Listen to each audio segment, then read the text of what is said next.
En 2014, un modelo matemático reveló un dato estadístico que, a primera vista, la verdad, parece un error tipográfico. Sí, uno lee los números y no se la cree.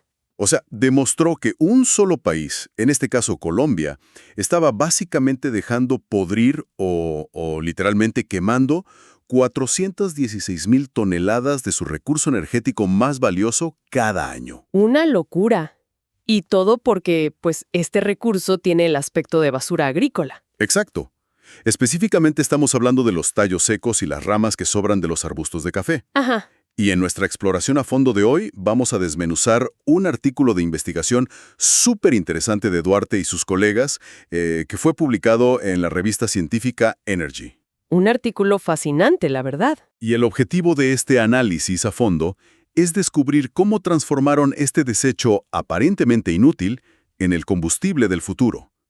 Y, ver a detalle cómo los investigadores no solo identificaron este desperdicio masivo, sino que... Sino que diseñaron un algoritmo logístico gigante, ¿no? Sí, un algoritmo para intentar mapear paso a paso cómo convertir esa madera muerta en millones de dólares de bioetanol para impulsar los vehículos de toda una nación. Y creo que el núcleo de esta investigación es justo lo que hace que deje de ser un simple, digamos, estudio teórico aburrido sobre energía alternativa. Claro. Porque los autores desarrollaron un modelo matemático de optimización complejísimo. O sea, para resolver un problema físico súper real, ¿Cómo cuál? pues decidir el punto geográfico exacto, con coordenadas y todo, dónde construir las plantas de procesamiento industrial. Wow, ok. Sí, equilibrando el costo de mover toneladas de troncos por las montañas con la química necesaria para convertirlos en combustible.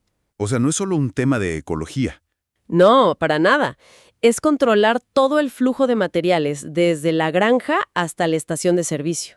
Y todo esto tiene que encajar a la perfección dentro del marco legal energético de un país que busca una transición rápida. Y a ver, para entender por qué necesitamos un modelo matemático tan complejo para esto, creo que primero debemos entender el problema a nivel macro, ¿no? Lo que el país está intentando resolver. Totalmente. Porque el contexto de la política energética colombiana es clave aquí. Sí, porque fíjate que Colombia es el segundo mayor productor de biocombustibles en América Latina. Después de Brasil, claro. Así es, y el gobierno busca reducir agresivamente la dependencia de los combustibles fósiles y de paso generar empleos rurales. Así que por ley, exigen mezclas de biocombustible con la gasolina tradicional. Una ley bastante estricta, por cierto. Sí, empezaron con una exigencia inicial del 5%, luego subió al 10%, y en la época del estudio proyectaban llegar a un 20% para el 2020. Físicamente eso es una demanda de millones de galones mensuales garantizada por ley. Ok, analicemos esto, porque aquí hay un gran problema. Los biocombustibles de primera generación, los que usan caña de azúcar o aceite de palma, tienen un dilema moral y práctico gigante. El famoso debate de la tierra. Exacto. O sea, es como tener que elegir entre darle de comer a los autos o usar esa tierra fértil para darle de comer a la gente. Y ahí es donde la segunda generación entra a salvar el día. Totalmente. Y esa es la brillante alternativa de este estudio, los tallos de café. O sea, no usan el cultivo principal, usan el desecho. Es que la agronomía del café es un caso de estudio logístico único. Porque, a ver, el grano que todos nos tomamos en la mañana, Ajá. eso representa apenas el 9,5% del peso total de la planta que se cosecha. El 9,5. Sí, o sea, el resto es madera, son ramas, son hojas, todo eso se desecha. Es muchísima materia prima desperdiciada. Y además hay un proceso que los cafetaleros conocen bien. Para que un cafetal se mantenga productivo, no puedes dejar crecer el arbusto así nada más, indefinidamente. Se hace viejo, supongo. Exacto. Entonces, aproximadamente cada 4 años, el cafeto sufre un proceso llamado la soca. La soca. Ajá. Que es básicamente cuando se corta el arbusto a unos 15 o 20 centímetros del suelo. ¡Wow! Lo puedan casi al ras. Sí, para que vuelva a brotar con fuerza. Y a nivel nacional, eso implica renovar unas 130,000 hectáreas cada año. Y de ahí salen las 416,000 toneladas anuales de residuos de las que hablábamos al principio. Exactamente de ahí. Pero a ver, sabiendo que hay tanta materia prima, surge un desafío logístico enorme, porque los cafetales no están en una llanura plana, no. No, para nada. Están incrustados en plena cordillera de los Andes. O sea, parcelas chiquitas, pendientes súper escarpadas, caminos de tierra horribles. Una pesadilla logística. Entonces, la pregunta del millón es, ¿cómo garantizamos que mandar miles de camiones por esas carreteras de montaña a recoger, pues, ramas secas, no termine costando más que el propio combustible que va a producir? Y esa pregunta exacta es la razón por la que los investigadores no dijeron simplemente, construyamos la planta en esta ciudad al azar. Claro, no se puede adivinar. No, por eso diseñaron un modelo de programación lineal entera mixta, o MLP por sus siglas en inglés. Ok, a ver, explícanos ese modelo porque suena algo de la NASA. Jaja, pues casi. Lo fascinante aquí es cómo desglosan toda la cadena de suministro en 3 grandes niveles, o frentes, digamos. Ujú. El primero es el nivel upstream, o río arriba, que son básicamente todas las granjas de café que proveen la biomasa. Tienen que mapear cada granja y calcular cuánto van a producir. Ok, el origen. Luego tienes el nivel midstream, el medio. Aquí están las plantas de conversión, y este es el punto más innovador de todo el estudio. ¿Por qué? Porque no asumieron costos fijos.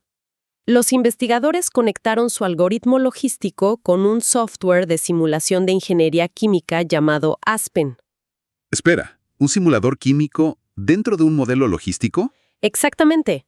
O sea, el software Aspen diseña la planta virtualmente, calcula los requerimientos de agua, la electricidad, las enzimas químicas súper costosas, todo. Wow. O sea, no es solo multiplicar litros por precio de una hoja de Excel. Para nada.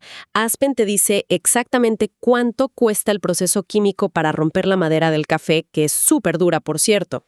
Y me imagino que el tercer nivel es ya la distribución, ¿no? Exacto. El downstream, o río abajo. ¿Cómo llevas ese bioetanol terminado desde la planta hasta las estaciones de servicio para el mercado doméstico y cumplir con la mezcla de ley que hablábamos? Es que, o sea, si lo piensas, todo esto es como un juego de ajedrez gigante, Literal. donde cada movimiento cuesta dinero. Un camión que viaja te cobra. Un litro de combustible que se procesa te cuesta. Y este algoritmo tiene una función objetivo muy clara: maximizar el beneficio. Ingresos menos costos. Matemáticas puras. Exacto. Y lo calcula todo. La compra de la biomasa al campesino, los sueldos, el transporte, la depreciación de las máquinas, incluso el modelo te cobra una multa. Sí, la penalización por demanda insatisfecha. O sea, si la red falla y no entregas el biocombustible que el gobierno exige en una región, el modelo te quita dinero, Y eso es vital. porque obliga al algoritmo a tomar decisiones difíciles. Por ejemplo, decidir si sale más barato enviar un camión cisterna carísimo a una provincia súper lejana. O si financieramente es mejor simplemente pagar esa multa matemática por no llegar hasta allá. Exactamente. Equilibra la eficiencia química con la ineficiencia geográfica. Entonces, una vez que metes todos estos datos en la licuadora del modelo, proyecciones de cosecha 5 años, distancias, simulaciones químicas, Millones de permutaciones. el modelo tenía que elegir entre 5 ciudades cafeteras colombianas principales para ubicar la planta: Medellín, Manizales, Pereira, Armenia e Ibagué. Así es, los 5 candidatos. Y aquí es donde se pone realmente interesante, porque el modelo procesa todo y arroja un ganador absoluto. La ciudad perfecta para esta planta es Ibagué. Ibagué, sí. Y la decisión se mantuvo súper firme incluso al hacer las proyecciones a largo plazo. Pero, a ver, si yo veo un mapa, Medellín tiene un parque automotor gigantesco. Es una ciudad enorme. La lógica básica te diría: pon la fábrica al lado de tus clientes para ahorrar en transporte. Claro, la intuición humana diría Medellín. ¿Por qué el modelo dice Ibagué? ¿Qué vio la matemática que nosotros no? El modelo vio las montañas, vio la topografía. Ok, explícame eso. Mira, mover líquidos refinados, como el bioetanol ya terminado, es denso y eficiente. En un camión cisterna llevas muchísimo valor, Ajá. pero mover ramas secas de café no lo es. Estás transportando muchísimo aire, poco peso y necesitas un montón de viajes. O sea, financieramente te arruinas llevando ramas por los Andes hasta Medellín. Exacto. El modelo dedujo que es 1000 veces preferible procesar la biomasa muy cerca de donde se corta. Tiene todo el sentido del mundo. Y aquí entran los 2 factores determinantes. Primero, la disponibilidad de biomasa. Ibagué mostró las proyecciones más altas, rozando las 4.500 toneladas al año para 2017. Tenían la materia prima ahí mismo. Y segundo, y esto es clave, los costos de transporte. Los investigadores introdujeron un dato súper realista en el modelo sobre cómo se mueve la carga en Colombia. Porque no es lo mismo que en las planicies de Estados Unidos, claro. No, allá usan camiones inmensos. Aquí calcularon basados en camiones semirremolque de 2 ejes. Los típicos camiones medianos. Sí, que de hecho representan el 81,5% del transporte de carga en el país. ¡Wow! Casi todos. Y esos camiones son buenos para la montaña, pero penalizan severamente las distancias largas. Destrozan tu margen de ganancias si haces viajes muy largos con biomasa suelta. Entonces, Ibagué es el nodo perfecto. Minimiza el viaje de las ramas, haces el líquido y ya mandas el líquido a donde sea. Exactamente. Y, oye, los números de rentabilidad que destaca el estudio son una locura. Sí, son altísimos. Anuales. Ajá. Y el modelo proyecta ganancias en aumento rozando los $18 millones para el año 2017. 18 millones a partir de desechos. Y con un margen de ingresos brutos superior al 40% frente al precio del biocombustible de ese momento. O sea, es un negocio redondo. Sobre el papel es el escenario soñado. Resuelves un problema ambiental, generas dinero, cumples la ley. Pero siempre hay un pero. Si conectamos esto con el panorama general de la política energética, el modelo arrojó un problema logístico muy crítico. ¿Cuál fue el choque con la realidad? Que a pesar de la optimización perfecta de la planta de simulación Aspen, de la rentabilidad, Ajá. la materia prima no alcanza. ¿Cómo que no alcanza si había cientos de miles de toneladas? Sí, a nivel nacional. Pero logísticamente accesibles para ser rentables, el modelo muestra que la demanda nacional simplemente no se satisface. Ok, a ver, desglósame esto. Mira, de las 5 regiones, solo Ibagué y Armenia reciben el 100% del biocombustible que necesitan por ley. Porque están cerca de la planta, me imagino. Exacto.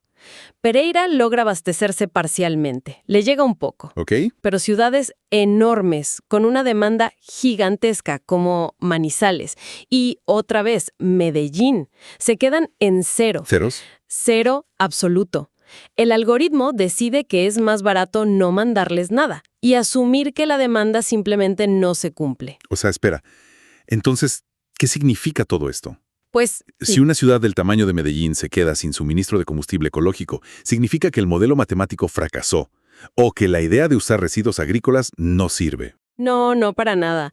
No es un fracaso del modelo. De hecho, el modelo funcionó tan bien que actuó como un detector de mentiras. ¿Un detector de mentiras para quién? Para la política pública, este déficit demuestra matemáticamente que la meta del 20% impuesta por el gobierno estaba desconectada de la realidad operativa rural. Claro, puedes poner una ley en un papel, pero no puedes legislar que aparezca más materia prima mágicamente. Exacto. Y lo que nos dice el estudio es que necesitamos urgentemente políticas nacionales enfocadas en la base de la cadena. Subsidiar la recolección, me imagino. Totalmente. Subsidiar cómo sacar esa rama de la montaña. Y quizás diseñar nuevas plantas que no solo usen tallos de café. Ah, diversificar la biomasa. Sí, explotar residuos de plátano, de caña panelera, otras biomasas de las zonas montañosas cerca de Medellín, por ejemplo. O sea, adaptar este mismo modelo exitoso de Ibagué, pero en otros nodos, con otros materiales. Ese es exactamente el camino que sugiere este déficit. Pues la verdad es un resumen increíble de cómo la ingeniería se encuentra con la política. Sí, es fascinante. O sea, hoy vimos cómo se tomó un problema medioambiental grave como son los desechos de cultivos que nadie quiere, Ajá. y a través de modelos matemáticos súper densos como el MILP y simuladores químicos como el Aspen, Lograron optimizar todo. sí, optimizar una ruta logística y económica para alinearla con las leyes energéticas de todo un país. Es brillante. Y esto plantea una pregunta muy importante, creo yo. Algo para que la audiencia lo mastique un poco. A ver, dime. Dado que este modelo actualmente, pues, descarta por completo el mercado internacional porque apenas si le alcanza la materia prima para Colombia. Sí, las cuentas no daban para exportar. Exacto. Pero, ¿qué pasaría si las tecnologías de recolección en tierras altas mejoran exponencialmente en los próximos años? ¿Con drones pesados o inteligencia artificial en el campo, dices? Exacto. ¿Podrían los desechos agrícolas cotidianos convertirse en el próximo gran commodity global de exportación? Imagínate eso. O sea, literalmente desplazando el poder geopolítico mundial, desde las naciones que hoy tienen pozos petroleros hacia los países de América Latina o África con una gran vocación agrícola. Cambiaría el mapa del poder en el mundo. Sería el nuevo oro negro, pero verde y hecho de ramas secas. Así es, una revolución energética escondida a plena vista. ¡Wow! Es un pensamiento súper provocador para cerrar. Y bueno, la invitación queda abierta para que quienes nos escuchan exploren esta idea por su cuenta y vean a su alrededor cuánta energía simplemente estamos dejando podrir. Totalmente de acuerdo. Totalmente de acuerdo. Pues hasta aquí nuestra exploración de hoy. Muchísimas gracias por acompañarnos en este análisis a fondo. Un placer. Hasta la próxima.